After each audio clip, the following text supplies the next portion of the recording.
2007 সালে 1/11 সরকারের আমলে জনাব লুৎফুজ্জামান বাবর সাহেবের বিরুদ্ধে একটি অস্ত্র মামলা হয়েছিল। এই অস্ত্র মামলা 20 দিনের চার্জশিট হয় এবং 3 মাসের মধ্যে তাকে 17 বছরের সাজা দেওয়া হয়।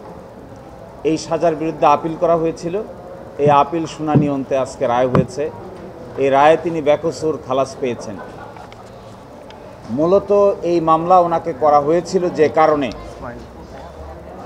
যে তৎকালীন ইমিডিয়েট মাননীয় প্রধানমন্ত্রী যিনি ছিলেন জনাব বেগম খালেদা জিয়ার বিরুদ্ধে সাক্ষ্য দেওয়ার জন্য ওনাকে বাধ্য করা হয়েছিল। তখন তিনি কোনোভাবেই এই সাক্ষ্য দিতে রাজি হননি। এই রাজি না হওয়ার কারণেই ওনাকে পরবর্তী সবগুলো মামলা আসামি করা হয়েছে। 21 আগস্টে আসামি করা হয়েছে, 10টাকে আসামি করা হয়েছে এবং এই মামলায় গ্রেফতার করে নিয়ে রেখে তারপরে বাড়ি থেকে অস্ত্র উদ্ধারের নাটক সাজানো হয়েছে এবং যেদিন তাকে গ্রেফতার করা হয় তারও 6 দিন পরে মামলা করা হয়েছে। অস্ত্র নেওয়া হয়েছে 6 দিন আগে আর মামলা দায়ের করা হয়েছে তিনি যখন রিমান্ডে তখন ঘটনার 6 দিন পরে। এবং এই জন্যই আজকে মাননীয় আদালত বলেছেন যে এই মামলাটি করার যে প্রক্রিয়া, এই প্রক্রিয়াটাই ছিল অবৈধ। এই মামলা যে প্রক্রিয়া করা হয়েছে এটি একটি অবৈধ প্রক্রিয়ায় মামলা দায়ের করা হয়েছে। এই জন্য এই মামলার প্রক্রিয়াটাই অবৈধ ঘোষণা করেছেন। একই সাথে যাদেরকে সাক্ষী রাখা হয়েছে, যাদের সাক্ষ্য প্রমাণের ভিত্তিতে সাজা দেওয়া হয়েছে, তিনি তা অ্যানালাইসিস করে বলেছেন যে এগুলো একটার সঙ্গে আরেকটার কোনো মিল নাই।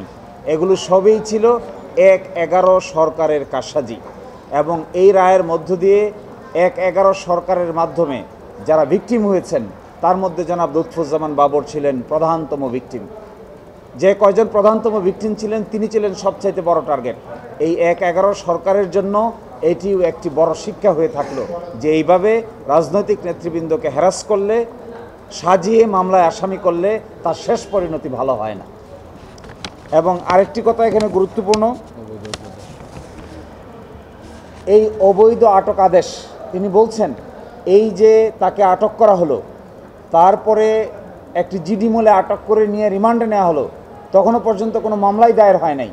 তিনি বলছেন এটি তখনকার দিনের ইমার্জেন্সি রুলস এবং বাংলাদেশের সংবিধান এবং ব্লাস্ট কেসের আলোকে এটি সম্পূর্ণটাই অবৈধ আটক আদেশ হিসেবে বিবেচিত হবে।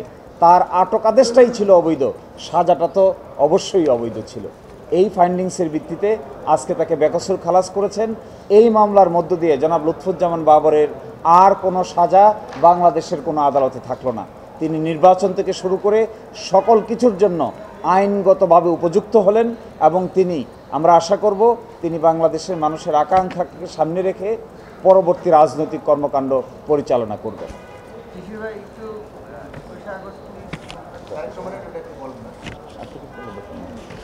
আর 21 আগস্টে জনাব লুৎফুজ্জামান বাবর সহ জনাব তারেক রহমান সকলকেই আমাদের হাইকোর্ট বিভাগ খালাস দিয়েছিল। এই মামলার পূর্ণাঙ্গ রায় বের হয়েছে।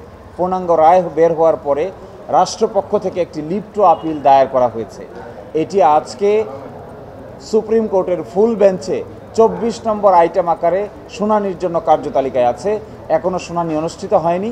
যখন শুনানি অনুষ্ঠিত হবে আমরা সেই শুনানিতে অংশগ্রহণ করব।